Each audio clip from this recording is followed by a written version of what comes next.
In this section, we're going to talk about MVP in motion, and it's about the things that and activities that have to happen along the way to getting your MVP done.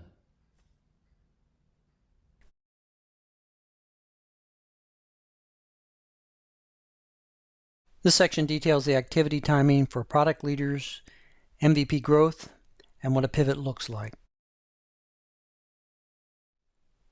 As product leaders plan where their product might be in the future, the activities and artifacts overlap and have different granularity. This slide shows how these details change over time.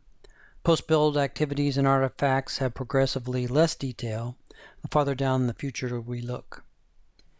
Here's the list beginning with those needing the longer range planning and progressing to more immediate efforts.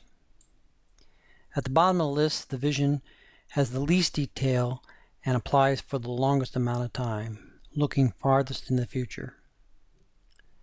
Next, think of the roadmap as a refinement of the vision with more detail and volatility. It gives product direction beyond that of the MVP.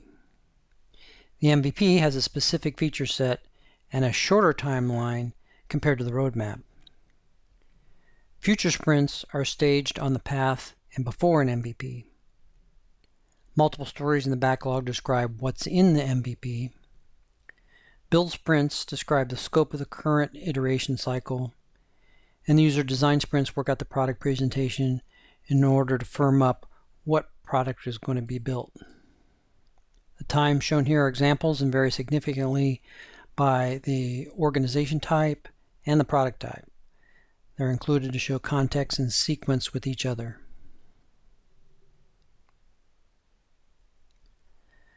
This table has some additional detail about the events and artifacts on the product time horizon. So starting with the longest timeline and moving to shorter, we look at vision first. An example of that is college applicants find it difficult to compare colleges. So we have both the persona and the need in this one. Now the roadmap is a little more precise, and we're going to start talking about algorithms. So here the algorithm using 10 college search criteria is what we have planned out for the roadmap. The MVP, which is going to be more specific and faster and a shorter timeline, has only 5 college search criteria. In planning the next sprints, we're going to build search support screens and a form. In the actual build sprint, we're going to build the search entry form. And in the design sprint, we're going to prototype the search entry form.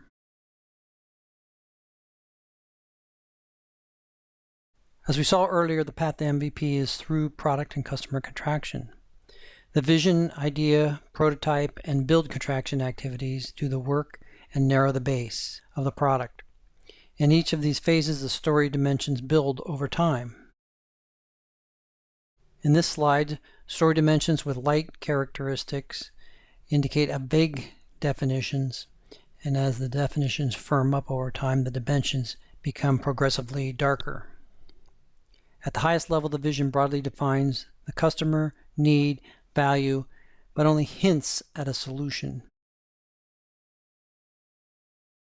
During the ID validation, customer personas and their needs and values become clearer, and possible high-level solutions begin to emerge.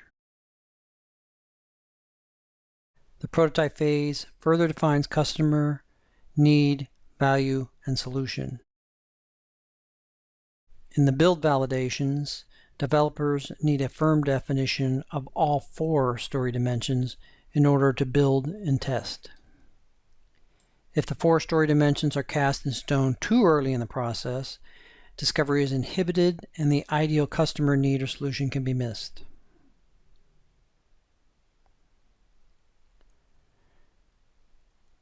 So this is a sequence of steps that the product leader can use during idea validation to keep the customer integrated into the development process. First, you have a high-level broad stories or epics that are crafted by the product leader. Some stories are still going to be a work in progress because they may not have enough definition to be called an official user story. Idea stories reflect the broad needs of users and are the basis of conversations around a possible MVP. product leader may consult with other members of the team about some of these early ideas, but most of their time is spent with customers, competitors, and the visionary to determine the high-level what to include in the product. Idea stories stay focused primarily on customer value. Later on in the process, practicalities like build and implementation costs are added into this prioritization. This is an important distinction to keep high-value features that may be hard or expensive to build from being eliminated too early before their full customer value is explored. So here's an idea story example. As a parent of an elementary school child, I want to find other kids their age with similar interests for healthy activities after school.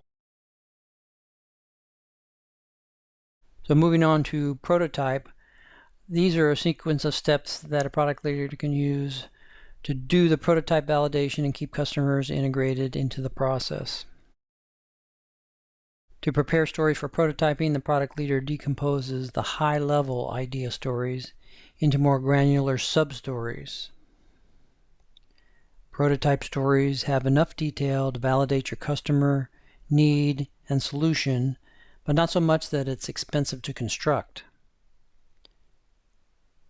Prototype stories can be rough sketches used in the customer sphere or high-fidelity online prototypes from user experience designers in the development sphere. So here are two examples of prototype stories that broke down from our earlier idea stories. So we're going into the second level of hierarchy. As a parent of an elementary school child, I want to find other kids who have their karate yellow belts so they can practice together after school. And second, as a parent of an elementary school child, I want to share rides to my kids' soccer practice to reduce my activity shuttle time. So these are a sequence of steps that a product leader can use during the build validation to keep the customer integrated into the process. Stories that pass prototype validation now have enough detail to build a solution. Build stories may also include acceptance criteria, and build stories may need to be further divided into smaller stories that fit into a single sprint box. To prepare for the build-out, the earlier prototype story breaks down into further 2 stories with more detail about what the product is going to be. Now we have a third level of story hierarchy, going from coarse to more and more detail. So the first example is, as a parent of an elementary school child, I want to enter my kid's interest profile so they can find friends with similar interests. And as a parent of an elementary school child, I want to locate other kids that match my kid's interests so they can find friends with similar interests. So more and more detail we're layering on as we decompose our earlier, coarser stories. Validation can be either subjective or objective. Both are valuable in their own way.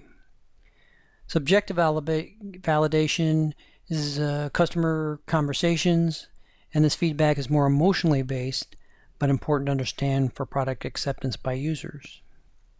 It's easier to do with fewer customers and with B2B products. It's the only type of feedback available early in the MVP cycle when the product is less tangible. And it can be less accurate. A customer may say they want a product before it's available, but they may not actually purchase it for a variety of reasons. Objective validation are measurements from actual product usage. This scales easier for a large number of B2C customers, and it's available later on in the product process after it's more tangible. You have screens that are designed or you have functionality that's working. And it can be more accurate because when a customer actually uses or buys a product, don't do it. Validation is confirmed. When we measure our validation for success or failure, the tendency is to use stats that make the project look good. In the Lean Startup, Eric Ries calls these vanity metrics. So here's our first example. The objective metric here, which is 1,000 new users in January, could be cited as positive progress. But is it a vanity metric? Let's see. When you add the context of 5,000 new users in December, the metric's not positive because it's an 80% drop over the previous month.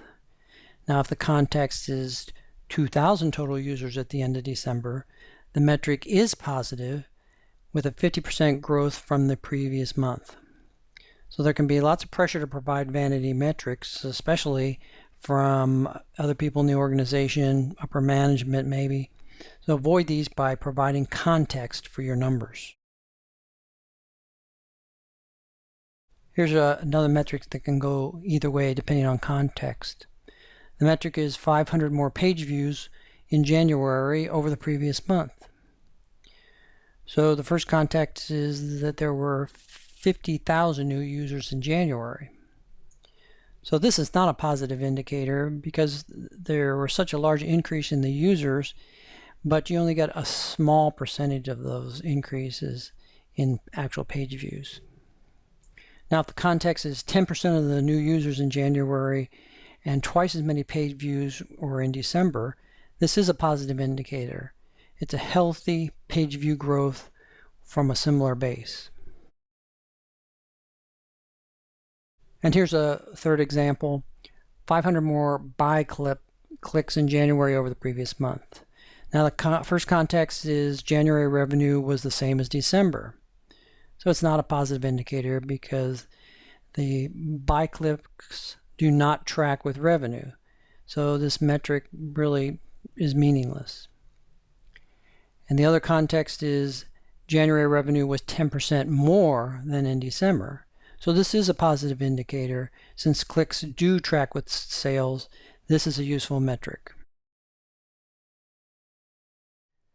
Once we have objective validation data in the right context, it can be graphed to visualize product growth. This MVP timeline illustrates the multiple MVP attempts as a product seeks to reach a sustainable growth rate, shown here in the red dashed line.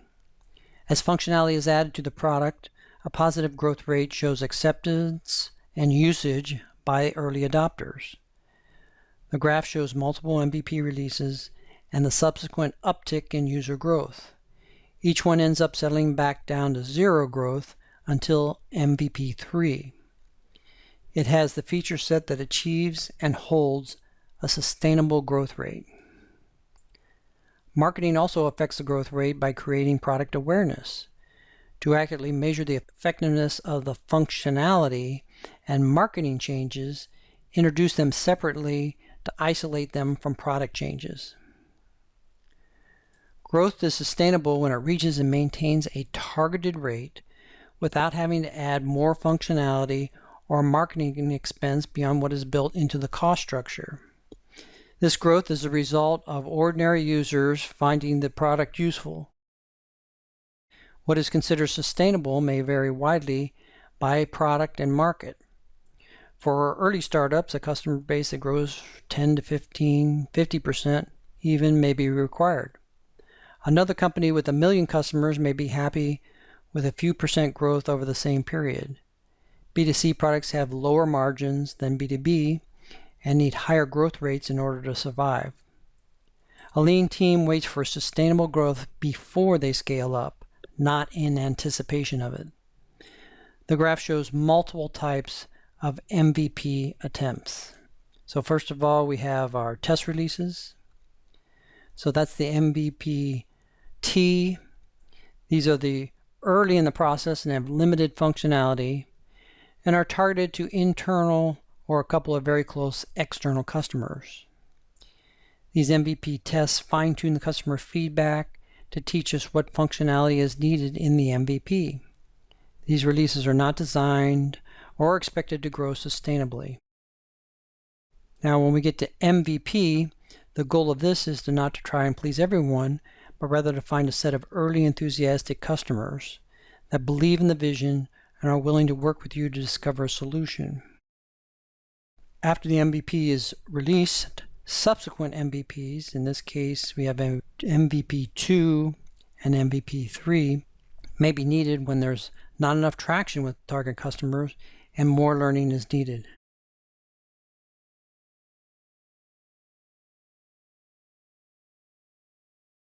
As the MVP cycles through different versions to get sustainable growth, the results drive how large the changes need to be.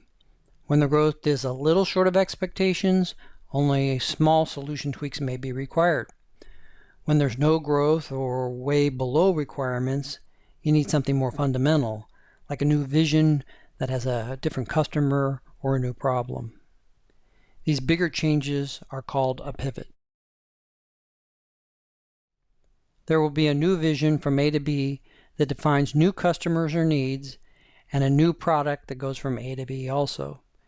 You start your first iteration of your new product and evolve to the new perfect product.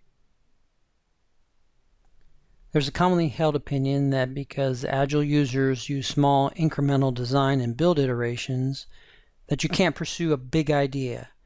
Nothing could be further from the truth. With Agile, you still begin with a big, far-out idea and still use iteration to break it down, prototype, and build towards that big idea. The motto here is think big, build small. So how do I start using this?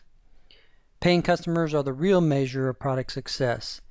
Ensure your metrics center on customer value.